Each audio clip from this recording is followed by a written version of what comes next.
You talk too fast and clap your hands too much. Slow down. I've been trying.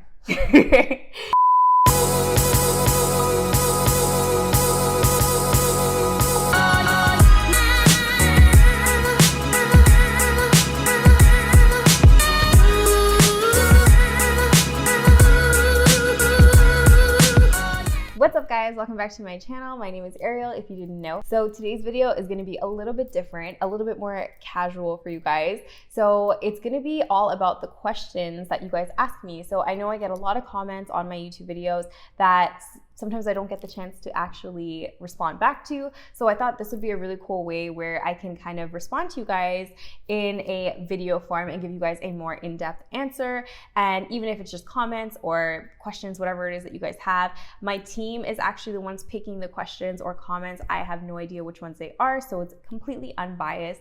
So they're gonna shoot some questions at me and I'm gonna go ahead and answer them for you guys. So let's just get into it. Okay, so this is gonna be something that's gonna be ongoing if you guys like it, and hopefully we can do it every single week, but let's see how this week goes first. So I'm gonna go ahead and look at the first question. So I haven't seen them yet, but I'm gonna take a look now. Okay, so the first one is the Macko Slimery. So it says, "You're seriously so beautiful. I love all your tips and tricks. They really help out. Since I'm new to lashes, I literally use all your advice and it helps out so much. What are your favorite eye pads? I find with my clients that wear their mask high up their nose, my pads will move up often and not stick." So first of all, thank you. This is a really good question. So the pads are a little tricky, and something to remember is that everyone's face shape is totally different. So you have to adjust your pads to your client's face shape. My favorite pads are, of course, our flourish pads, because I definitely made sure that the pads that we have are adjustable and do work well with most face shapes. This is when you want to get into kind of trying different thicknesses. We actually have a thick one and a thin one for this exact purpose. If your client has more of a deep set eye, sometimes a thin pad can work better because that space, if you use a thick pad, it'll bubble and kind of like lift up. And if they do wear their mask high up on their nose, the other thing that I would do, kind of lower their mask a little bit and then make sure that the pad is underneath the mask. So that way when they put it back up, you want to make sure there's no bubble so it doesn't actually slide up. So I hope that helps. Okay, so the next one. So this one is from Colleen Neuschwenger. I hope I'm saying that right too. So do you have any tips on how to keep your fan from sticking to your tweezers when dipping? I feel like I pick up low and almost every time I dip the glue runs up and gets stuck to my tweezers and my fan is destroyed. So this is something that is definitely common and does happen quite often when you're kind of learning or you're practicing. It really comes down to making sure that you're picking up your lashes at the right spot on your tweezers. Guaranteed, if you're picking up your lashes too low, when you dip them, they will go onto your tweezers. And unfortunately, it'll stick and then the tweezers will kind of not open when you want them to open or stick to the actual fans. So you definitely have to ensure that you're kind of picking up your lash at like the right midway point where there's no contact between the tip of your tweezer and your adhesive. Another thing is maybe the angle that you're picking up your fan at or your lash at. If it's too angled when you dip it in, it may definitely touch the adhesive.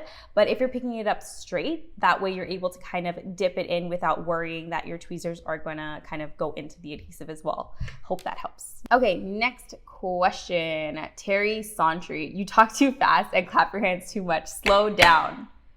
I've been trying. If you guys have watched some of my older videos, I definitely like went off and they're just so fast and I totally see it when I look back on them.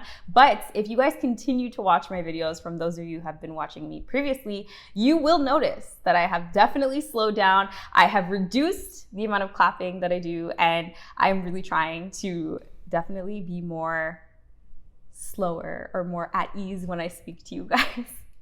So thank you for your comment.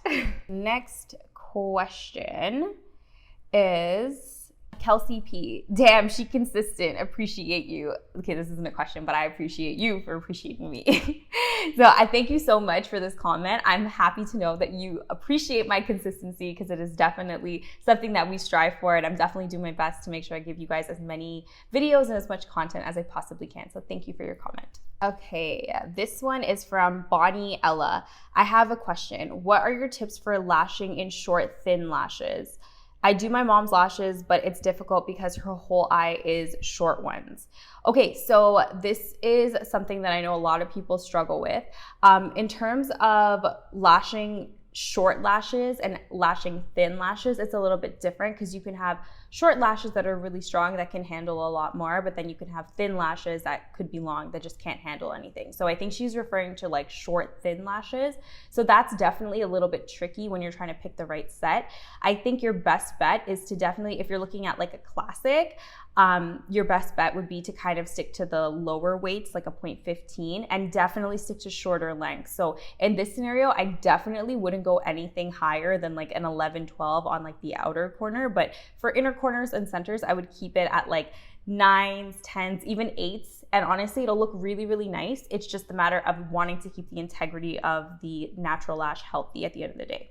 Okay, so the next one is from Andrea Caragata. So her question is how you should price your sets, or on how many hours it takes, or on the type of set. So I think she's just asking how should you price your sets based on your hours of service or based on the type of set.